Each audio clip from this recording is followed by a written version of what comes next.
boa tarde. A violência urbana vem tomando as ruas do país.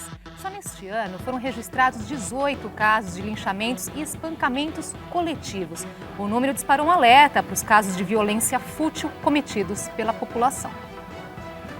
Justiça com as próprias mãos. Desculpa, moço, que desculpa, agora desculpa, caralho. Desde o começo do ano, foram pelo menos 18 casos de linchamentos e espancamentos coletivos no Brasil. 5 resultaram na morte da vítima. Os casos chamaram a atenção depois do espancamento de um adolescente por cerca de 15 homens. Ele foi amarrado nu a um poste no Flamengo, zona sul do Rio, em 31 de janeiro. Atos coletivos de selvageria também foram vistos em protestos. No Maranhão, vândalos queimaram um ônibus com passageiros. O caso mais recente é o linchamento da dona de casa Fabiana Maria de Jesus, de 33 anos, no litoral de São Paulo. Ela foi confundida com uma suposta sequestradora de crianças a partir de um retrato falado divulgado na internet. Não só para mim, como para a comunidade toda, a cidade. Foi lastimável. Assim, não tem palavra, porque aconteceu. São poucos os números sobre linchamento no Brasil, mas essa pesquisadora do Núcleo de Estudos da Violência da USP aponta que entre 1980 e 2009 ocorreram pelo menos 1.179 casos. É uma violência que vai para além de simplesmente a ideia de eliminar, mas é a ideia de mostrar aquilo como um caso exemplar. É a exemplaridade para quem estiver pensando em cometer a mesma coisa que aquela pessoa é acusada, para tentar deter os demais. Muitos dos casos são banais e sem qualquer motivação. Imagine a cena: um casal pede passagem a um motorista que está com o carro parado no meio da rua. Ele dá a passagem, mas segue o casal até o estacionamento de um supermercado e parte para a agressão. Dá vários socos na cabeça do rapaz e, quando a namorada tenta defendê-lo, também é atingida. Tudo isso acontece na frente do filho do casal, de apenas 4 meses. Isso aconteceu em Barueri, na Grande São Paulo. Letícia Ribeiro, de 23 anos, desmaiou, teve traumatismo facial e quebrou o maxilar direito. O agressor foi indiciado por lesão corporal. Hoje o que mais me indigna é a atitude do ser humano. É as pessoas usarem dessa falha da justiça para poder fugir da responsabilidade, para usar de má fé em outros casos, como no caso da minha filha. Para debater sobre os recentes fatos de violência urbana pelo país, convidamos alguém que conhece os extremos da violência. É André Leon, fotógrafo de guerra, que já esteve em conflitos na Somália, no Iraque, na Síria e na Líbia, onde as imagens que fez de guerra civil lhe renderam o Robert Capa Gold Medal, um dos mais importantes prêmios para fotografia no mundo. Também recebemos o Dr. Augusto de Arruda Botelho, advogado e presidente do IDDD, organização que trabalha pelo fortalecimento do direito de defesa. Participe enviando suas perguntas através do nosso portal de conteúdo, pelo Twitter ou pelo Facebook. Os endereços estão aí na sua tela. Obrigada pela presença aqui no JC Debate. Obrigado pelo convite. Obrigado. A reportagem mostrou aí vários casos de violência coletiva. O que explica isso? O que leva a essa situação? Bom, eu acho que no Brasil nós estamos vivendo hoje um vácuo de valores do Estado. Nós vivemos numa sociedade onde nós não confiamos no professor que não sabe educar, no médico que não consegue curar, na polícia que não consegue proteger, no político que não sabe legislar. Enfim, existe um vácuo de valores para criar as estruturas que a sociedade precisa para fazer os seus acordos entre si, as pessoas. E existem grupos aproveitando isso para movimentar a massa, né? Que a massa a massa só tem um valor, que é o qual? Viver em paz. Todo mundo quer viver em paz. E essa paz, quando ela vem ameaçada e eles não têm a estrutura, né, que os dê fundamentos para criar laços de contratos sociais, então eles vão lá e tomam a iniciativa com a mão, com o pau, com a violência mesmo.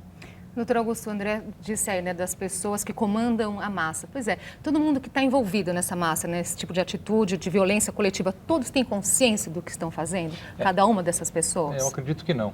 Eu acho que o aumento dessa onda de violência, principalmente essa onda de tentar esse justiçamento, eu acho que, obviamente, ele tem, de certa forma, uma base no aumento dos índices de criminalidade, que são evidentes. Então, a população, de certa forma, se incomoda e se sente amedrontada e parte para atos selvagens como esse. Mas, muitas vezes, eu vejo uma justificativa que, do meu ponto de vista, é equivocada e que, por diversas vezes, é dada como a explicação para isso, que o Estado, do ponto de vista judiciário, que a justiça não funciona e, por isso, eu vou fazer justiça pelas próprias mãos, sempre dizendo que as penas são baixas, as pessoas não são presas, o que é, do ponto de vista estatístico e analítico, um pouco folclore. A justiça, por mais que a imagem que ela passe seja uma imagem deteriorada, ultrapassada e lenta, que de fato é lenta, a justiça aplica penas, nossas penas não são baixas, nós temos a quarta maior população carcerária do mundo, temos hoje quase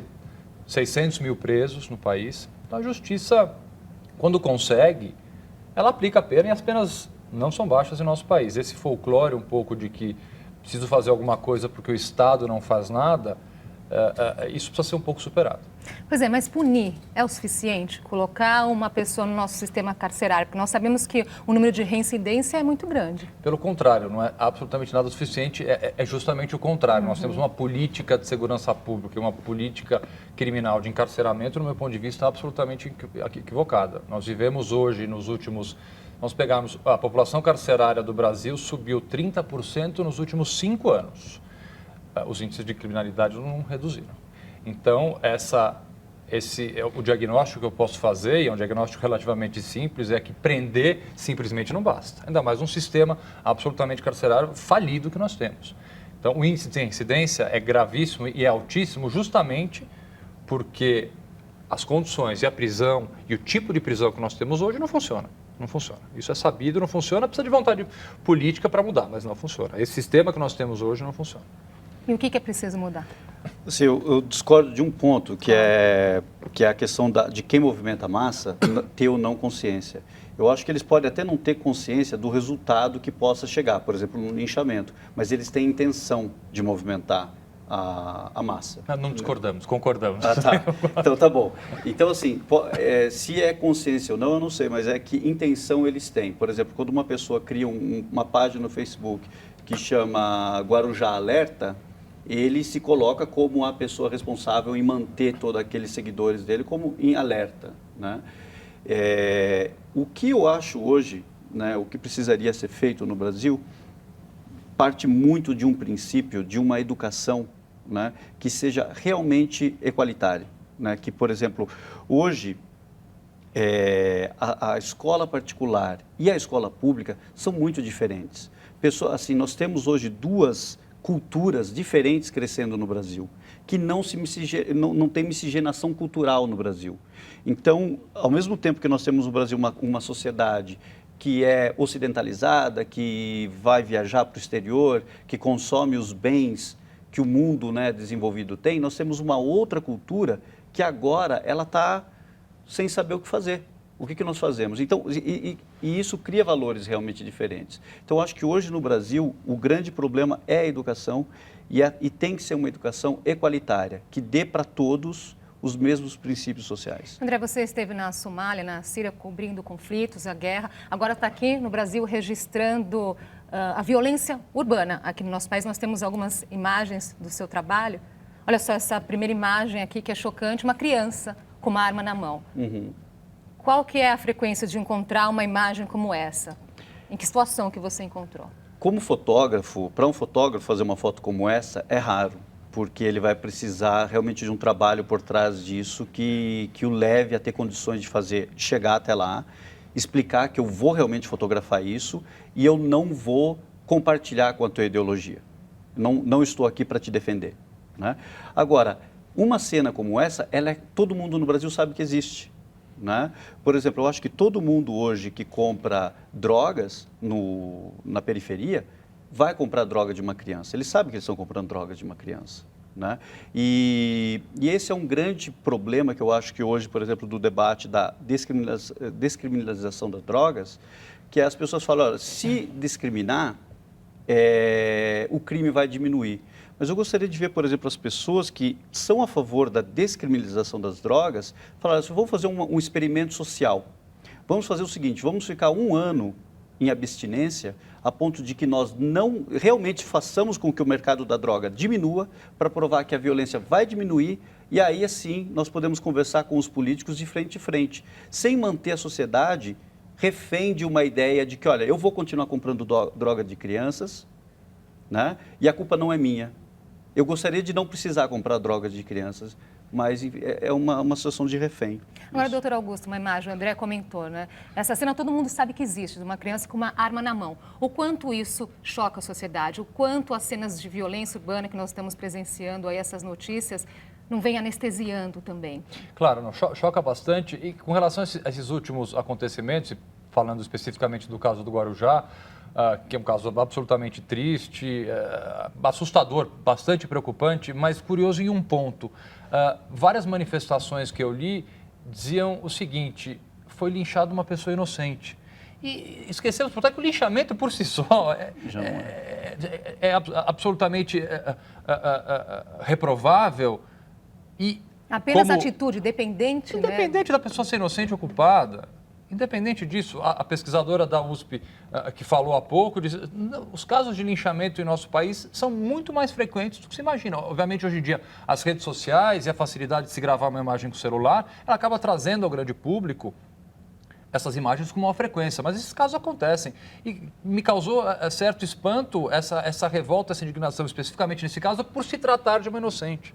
O linchamento ele é reprovável em qualquer caso. E eu acho que, inclusive, a questão da rede social e da facilidade de divulgação, ao invés de ajudar a conscientização de que esse ato de linchamento é mais do que reprovável, é criminoso, ele acaba, esse é meu medo, ele acaba alimentando outras pessoas a fazer o mesmo. Pois é, fazer a justiça com as próprias mãos, o papel do justiceiro. Qual que é o perigo de incentivar uma atitude como essa, André? Hoje, por exemplo, como eu falei, assim, se as pessoas elas podem não ter a consciência, mas a intenção elas têm. E qualquer um hoje pode ter intenção. Criar uma página no Facebook ou colocar uma coisa no Twitter é super simples, né? Algumas pessoas fazem isso individualmente, outras fazem isso em grupos, né? Por exemplo, nós temos o caso aqui no Brasil do Mídia Ninja, nós temos outros grupos que se organizam da mesma forma, né? Que eles não colocam a ideologia deles, falando assim, olha, eu sou contra isso. Eles são contra um inimigo comum, né? Cria-se um inimigo comum, que no caso é o Estado, né? E ali, qualquer crítica ela é válida, né? Qualquer crítica contra o Estado ela é válida, seja de quebrar um banco, até atacar um policial, ou, por exemplo, fazer uma manifestação pacífica. Não, tudo é válido, né? Então, no momento em que, por exemplo, uma pessoa ela vira, por exemplo, mídia ativista, ela tem uma responsabilidade que ela está ativando algo, né? O mídia ativista, ele está ativando, o nome é esse, eu quero ativar alguma coisa, né? Eles podem não ter consciência do que eles estão ativando, mas eles têm a intenção. Agora, nesse seu trabalho da violência, retratando a violência urbana aqui no Brasil, o que mais vem te chamando a atenção? Nós temos mais imagens aqui no nosso telão. O que mais me chama a atenção no Brasil hoje por exemplo, a questão da sociedade que já é protegida, a sociedade que tem escola particular, que tem saúde particular, que mora em zonas privilegiadas da cidade, uma série de coisas. Essa sociedade não está preocupada em realmente criar mecanismos sociais que elas se comuniquem com a periferia, tá? Então, existe hoje uma tentativa até de banalização do Estado, porque elas já não precisavam do Estado antes. Elas já não precisavam da escola pública, elas já não precisavam do hospital público. Então, hoje é muito fácil falar assim, olha, então a polícia é ruim, tudo é ruim. Mas elas não participam, tá, da escola, da saúde, que aquilo é que vai criar uma miscigenação social. Pois é, essa participação, né, esse contato direto. Nas manifestações do ano passado, nós temos vamos vendo agora nos protestos atuais, também que nós temos ali os manifestantes, a polícia, o poder público. Muitas vezes os manifestantes querendo dar um recado para o poder público. E a polícia ali servindo como ponte.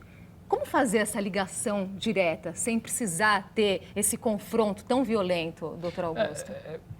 É um pouco, historicamente, a resposta que a sociedade dá à violência e ao aumento dos índices de criminalidade é a resposta mais equivocada que eu consigo imaginar. Em casos de grande comoção ou em momentos em que os níveis de criminalidade aumentam, a primeira resposta da sociedade sempre é o endurecimento da pena e o encarceramento em massa. São respostas que estatisticamente e historicamente são comprovadamente ineficazes. Eu não consigo verificar num cenário de 20 anos uma lei mais dura, uma pena mais alta que tenha coibido a prática de qualquer crime. E essa é sempre a primeira resposta do legislador e é sempre a primeira resposta da sociedade. O crime aumentou, vamos aumentar a pena, vamos prender mais. Isso, mais uma vez, estatisticamente, academicamente, mais uma vez ineficaz. Então nós precisamos fazer um debate mais profundo, e aí o que o André falou está absolutamente correto, procurar as causas dessa violência, do que ficar nesse discurso fácil, esse discurso muitas vezes eleitoral, de aumento de pena, encarceramento em massa, como se isso, mais uma vez, fosse resolver o problema da violência urbana, o problema do aumento da criminalidade. Vamos precisar fazer uma pausinha, rapidinho, e o JC Debate volta já.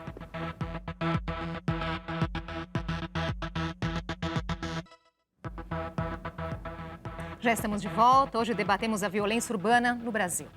11 das 30 cidades mais violentas do mundo ficam aqui no país. A maior parte nas regiões Norte e Nordeste. A informação é de um levantamento feito pelo Escritório da ONU para Estudos sobre Drogas e Crimes. Segundo especialistas, é preciso combater a impunidade e mudar o modelo de segurança que está em vigor há décadas. Uma vergonha de proporções planetárias. O Brasil é um dos campeões mundiais da violência. 11 das 30 cidades mais violentas estão aqui, começando por Maceió, a 5ª colocada. Fortaleza é a 7ª e João Pessoa, a 9ª. São Paulo é a cidade menos violenta do país, com 10,8 assassinatos para cada 100 mil habitantes. O Brasil se acostumou com a violência e, muitas vezes, fica empurrando com a barriga a solução dos problemas. Esse é um problema para o médio e longo prazo, o discurso é esse, e na prática a gente não consegue dar início a uma série de ações mais do que urgentes para que a gente enfrente esse problema. De acordo com a pesquisa do Escritório sobre Drogas e Crimes das Nações Unidas, foram assassinadas 437 mil pessoas em 2012. O levantamento leva em conta a taxa de homicídios por grupo de 100 mil habitantes. Entre os países, Honduras é o mais violento, com 90 mortes. Seguido pela Venezuela, El Salvador, Guatemala, Colômbia e Porto Rico. O Brasil é o 7º, com 25 mortes por 100 mil habitantes. Aqui aconteceram mais de 10% dos assassinatos cometidos no mundo. O que mais preocupa em relação ao Brasil é a impunidade. Enquanto na Europa, cerca de 80% dos homicídios são solucionados e os criminosos presos, por aqui a estimativa é apenas de 5 a 8% dos casos resolvidos. A gente tem um sistema de justiça capaz de investigar muito precário no Brasil. Só quando a gente transformar isso e começar de fato a investigar os principais crimes, como os homicídios, que a gente vai ter resultados de redução desse tipo de crime. 10% dos casos de assassinato no mundo estão aqui no Brasil.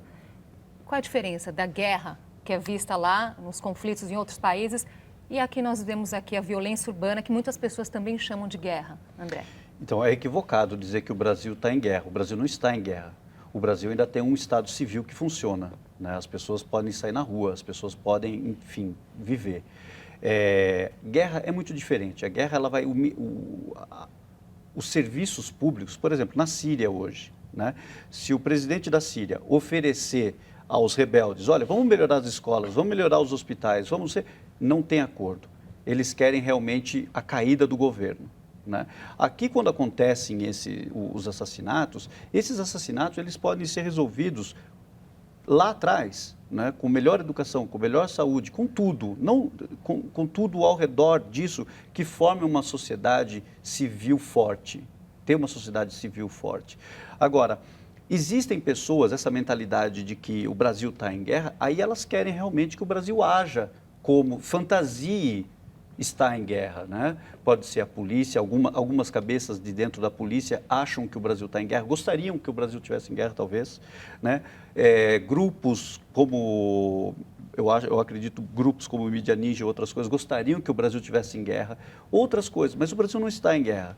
Então, hoje, o que falta para a gente é um debate que alicerce a sociedade civil, não um debate que leve para a euforia do confronto, que os dois extremos querem que aconteça. Só para chamar a atenção das pessoas, as imagens que nós estamos vendo aqui no telão são do trabalho, os registros que o André fez nos países em conflito.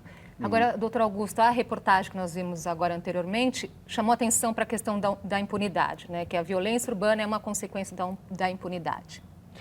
Realmente, a sensação de impunidade, ela impera, mas, mais uma vez, acredito eu, tem uma origem equivocada, né? O criminoso, ele não deixa de cometer um delito porque ele vai ser condenado pela pena X ou pela pena Y. Ele pode deixar de cometer um delito pela certeza da punição. Então, a impunidade, a sensação de impunidade se resolveria muito mais com a certeza de que a pessoa será punida caso pratique um crime do que ela seja punida condenada a 5, 10 ou 30 anos de cadeia. E essa certeza da punição, ela passa por elementos que muitas vezes ficam esquecidos, que é o aparelhamento da polícia, a modernização do judiciário, o investimento em investigação, investimento em segurança de inteligência. Nós temos hoje em dia fóruns absolutamente lotados de trabalho, juízes com pautas desumanas para serem cumpridas, uma polícia sucateada que não consegue investigar. Então, a certeza de que alguém será punido resolve muito mais essa sensação de impunidade do que o quanto tempo ela cumprirá de pena caso ela seja punida. A gente tem que voltar, a gente tem que dar um passo atrás. Vamos primeiro organizar, aparelhar quem tem que aparelhar para conseguir chegar ao eventual autor de um delito, para depois pensar daí para frente. A gente tem que dar um passo atrás. Esse passo atrás está faltando. Até tem uma coisa interessante de essas crianças, por exemplo, que eu fotografei com armas, né? Nenhuma delas tem medo da redução da maioridade penal e, ao contrário, elas querem que a redução da maioridade penal aconteça. Porque, por exemplo, quando eu tenho 14, 12 anos, o que eu quero ser? Gente grande. Né? Então, gente grande, o que significa? Eu posso dirigir, eu posso fazer aquilo que as pessoas, né, os adultos fazem. E na convivência deles, né, você já ter cumprido pena, ter participado de uma cadeia, ter entrado em determinado grupo, ter participado, ter uma história junto com adultos, solidifica a presença deles naquilo que dá status para eles dentro da própria sociedade. Né? Então, se eles forem considerados maiores, é exatamente isso que ele quer. Né? Se hoje eu chegar e falar assim, olha, crianças de 12 anos vão poder tirar carteira de motorista, uau, as crianças vão querer. Né? Porque os vai tornar adultos, né? Vai levar eles a serem o que eles querem ser. Então, eu acho isso incrível, porque as pessoas falam, olha, se eles souberem que vão para a cadeia com 16 anos, não vão cometer crimes. De forma nenhuma.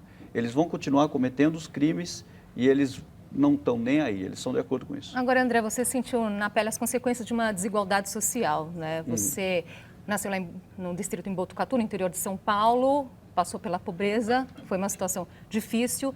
E essa é uma das causas também apontadas como o causador dessa violência. Qual que é a relação da desigualdade social com a violência urbana? A desigualdade social, ela está na raiz da violência urbana, porque o Estado, ele interpreta, assim, por exemplo, um juiz, né, que não está na rua junto com o policial, ou vive o próprio filho do juiz, o juiz sabe que, por exemplo, se eu colocar o meu filho em uma escola pública, ele não vai ter uma educação boa e não vai virar juiz. Então, aquela criança, filha de um juiz, vai crescer para ser juiz. Enquanto a pessoa, filha de um pedreiro, vai crescer para ser pedreiro ou vai crescer para ser delinquente.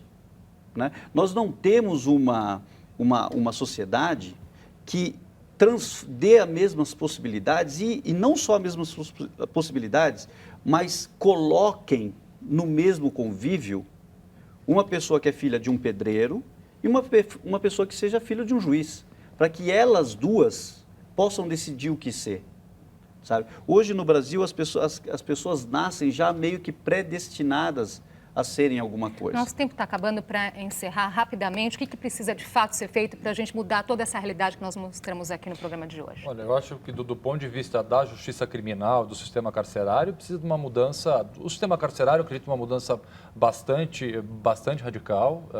Presídios e penas que realmente ressocializem. Eu acho que o Brasil peca muito em não aplicar, como outros países, penas alternativas à prisão. Eu dou um dado bastante rápido que vai mostrar isso para vocês.